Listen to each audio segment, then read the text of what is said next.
El presidente de Estados Unidos, Donald Trump, exigió al gobierno de México atender inmediatamente el problema del agua y alcantarillado que representa una amenaza para Estados Unidos por su relación fronteriza. Trump no precisó si se refería a la deuda de agua prevista en el Tratado Binacional o a fallas de la infraestructura en la frontera. Pero la presidenta Claudia Sheinbaum esta mañana en su conferencia aseguró que ambos gobiernos siguen reunidos para tratar la deuda del agua.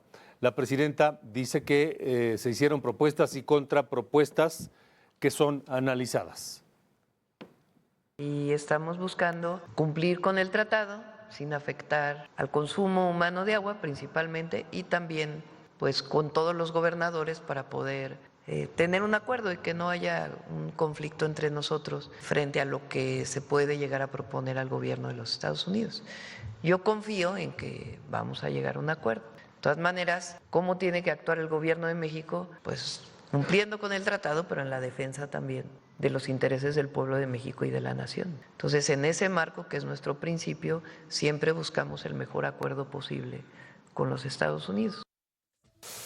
Y la deuda de México con Estados Unidos es de 1.067 millones de metros cúbicos. De acuerdo con el Tratado de Aguas de 1944, México debe entregar 2.158 millones de metros cúbicos a Estados Unidos en un periodo de 5 años. Sin embargo, México entregó pues menos agua de lo establecido en 4 años de los 5 del actual ciclo. Cumple con su cuota en el 2024-2025 cuando mandó 572 millones de metros cúbicos. Bueno, sobre este tema saludo a Joel Peña Llanes, internacionalista, profesor de la Facultad de Estudios Superiores de Acatlán de la Universidad Nacional Autónoma de México. Gracias por estar aquí y muy buena tarde. ¿Qué tal, Alejandro? Muy buenas tardes, un gusto saludarte. Gracias por la invitación. Yo no sé si habría que actualizar este acuerdo de 1944. Pues mira, Alejandro, yo lo que te diría es que, pues sí, ya tiene algunos años este tratado. Este tratado, como bien sabemos, obliga a México a entregar a Estados Unidos un volumen determinado de agua, mientras que también obliga a Estados Unidos a entregarle a México cierto volumen de agua del río Colorado. En ese sentido, pues sabemos que los ciclos que se miden en 5 años, en este caso en particular, pues dependen mucho del tiempo, del cambio climático, lo cual obviamente pues hace muy complicado que los gobiernos cumplan cabalmente con los metros cúbicos de agua que tienen que entregar. Pero lo único cierto es que efectivamente para las y los agricultores de ambos países, pues representa una amenaza directa a su capacidad de riego y desde luego a la viabilidad de sus cosechas. Aquí el principal problema es que nuevamente el presidente Donald Trump, recurriendo a este famoso corolario de Trump de política exterior que se ha comenzado a los medios de comunicación, pues está utilizando esta presión como digamos, como un medio para obtener diferentes concesiones, ¿no? Diciendo que el gobierno mexicano debe de cumplir con la entrega de agua pactada en este tratado o si no va a subir los aranceles un 5%, que como lo hemos señalado, pues es una presión que ha estado utilizando básicamente desde el inicio de su mandato este año. Sí, ahora, ¿cuál podría ser una solución? Porque vamos, el tratado existe, la deuda existe, aunque haya argumentos en el sentido de cambiar este acuerdo, pero pues la deuda existe, ¿no?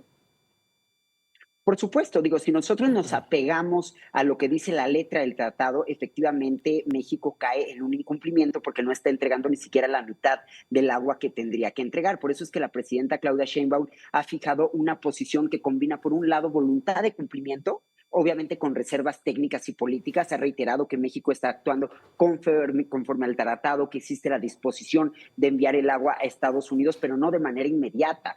Sin embargo, pues el presidente Donald Trump ha puesto como fecha límite el 31 de diciembre de este año. La propia presidenta ha insistido en que el propio tratado prevé ciertos márgenes de flexibilidad en condiciones de sequía, que es lo que hemos visto en el último año, pero al final de cuentas, Alejandro, para México el dilema sigue siendo particularmente de delicado, porque por un lado, como bien lo señalamos, existe una obligación jurídica y política, pero al mismo tiempo, pues México enfrenta una crisis hídrica estructural que está afectando a nuestras agricultoras, a nuestros agricultores, sobre todo del norte del país, pero además se suman todas las presiones de la administración Trump de cara a dos hechos muy importantes. Uno es la revisión del TEMEC, que incluso podría derivar en la renegociación de un nuevo tratado, y en segundo lugar, pues todas las presiones que tiene Donald Trump en el contexto de las eventuales elecciones intermedias en Estados Unidos, donde él no está dispuesto a perder.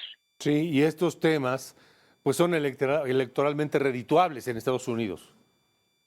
Por supuesto que sí. De hecho, si nosotros vemos el índice de popularidad del presidente Donald Trump, nos daremos que solamente dos temas lo mantienen, digamos, con cierta popularidad. Uno es el control del tráfico ilícito de drogas, y el segundo tema es efectivamente todo lo relacionado con los flujos de lo que él denomina migrantes irregulares. Entonces, él está utilizando todas estas presiones del aumento de los aranceles para tratar de obtener por parte del gobierno mexicano y de otros gobiernos latinoamericanos lo que a él le resulte redituable. Por eso, insisto, estamos hablando de un corolario Trump, y si analizamos, por ejemplo, la reciente publicación sobre seguridad y defensa de Estados Unidos, veremos que hay un vuelco hacia América Latina muy importante. Sí, estas amenazas a Venezuela, Colombia, incluso a México, ¿no?